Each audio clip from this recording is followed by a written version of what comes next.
ಮದ್ದೂರು ತಾಲೂಕು ಮರಳಿಗ ಗ್ರಾಮದಲ್ಲಿ ಒಬ್ಬ ಗ್ರಾಮ ಸಹಾಯಕ ಸರಿಸುಮಾರು 100-150 ವರ್ಷದಿಂದ ವಾಸ ಇದ್ದರೂ ಕೂಡ ಅವನ ಹೆಸರಿಗೆ ಇಲ್ಲಿ ಯಾವುದೇ ಖಾತೆ ವಗೇರೆ ಮಾಡದೇ ಅವನಿಗೆ ಮೋಸ ಮಾಡಿದಂಥ ಗ್ರಾಮ ಪಂಚಾಯಿತಿಯ ಒಂದು ದುರಾಡಳಿತವನ್ನು ಪ್ರಶ್ನಿಸಿ ಅವನು ವಾಸ ಮಾಡ್ತಿರ್ತಕ್ಕಂಥ ಜಾಗವನ್ನು ಬೇರೆ ಸವರ್ಣೀಯರ ಹೆಸರಿಗೆ ಅಕ್ರಮವಾಗಿ ಖಾತೆ ಮಾಡಿಕೊಟ್ಟದನ್ನು ಇವತ್ತು ಖಂಡಿಸಿ ಆತ ನಿನ್ನೆ ಮೃತಪಟ್ಟಿದ್ದಾನೆ. ಆತನ ಬಾಡಿಯನ್ನು ತಗೊಂಡು ಪಂಚಾಯಿತಿ ಹತ್ರ ಬರೋಣ ಅಂತಕ್ಕಂಥ ಒಂದು ಹೋರಾಟವನ್ನು ಮಾಡಿದಂಥ ಸಂದರ್ಭದಲ್ಲಿ ನಮ್ಮನ್ನು ಪೊಲೀಸ್ ಇಲಾಖೆಯವರು ತಡೆದು ಅವರಿಗೆ ಅಕ್ರಮವಾಗಿ ಆಗಿರ್ತಕ್ಕಂಥ ಖಾತೆಯನ್ನು ರದ್ದು ಮಾಡಿ ವೆಂಕಟೇಶ ಏನು ಸತ್ತೋಗಿದ್ದಾರೆ ವೆಂಕಟೇಶ ಅವರ ಕುಟುಂಬಕ್ಕೆ ಸುಮಾರು ಒಂದು ಮುಕ್ಕಾಲು ಕುಂಟೆ ಅಷ್ಟು ಜಾಗವನ್ನು ಖಾತೆ ಮಾಡಿಕೊಡ್ಲಿಕ್ಕೆ ಈಗ ಗ್ರಾಮ ಸಭೆಯಲ್ಲಿ ಸರ್ವಾನುಮತದಿಂದ ನಿರ್ಣಯ ಆಗಿದೆ.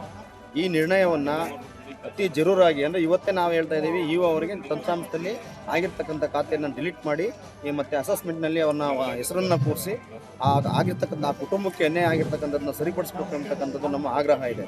ಇದಕ್ಕೆ ಗ್ರಾಮಸ್ಥರು ಮತ್ತು ಅಕ್ಕಪಕ್ಕದ ನಮ್ಮ ಮರಳಿಗ ಗ್ರಾಮ ಪಂಚಾಯತ್ ಸೇರಿದ ಎಲ್ಲ ಸಾರ್ವಜನಿಕರು ಇದಕ್ಕೆ ಸ್ಪಂದಿಸಿದ್ದಾರೆ. ಅಧಿಕಾರಿಗಳು ಕೂಡ ಇವತ್ತು ಬಂದು ಖಾತೆಯನ್ನು ಸರಿಪಡಿಸ್ತೀವಿ ಅಂತೇಳಿ ಒಂದು ಇದನ್ನು ಕೊಟ್ಟು ಇವತ್ತು ಸರಿ ಮಾಡ್ತೀವಿ ಅಂತೇಳಿ ನಮಗೆ ಆದೇಶವನ್ನು ಕೊಟ್ಟಿದ್ದಾರೆ. ನಾವು ಪಂಚಾಯತಿ ಲೆಟರ್ ಕೊಡಿ ಅಂತ ನಮ್ಮ ಒಂದು ಆಗ್ರಹ ಇದೆ. ಅದಕ್ಕೋಸ್ಕರ ಇನ್ನು ಗ್ರಾಮ ಸಭೆ ನಡೀತಾ ಇದೆ.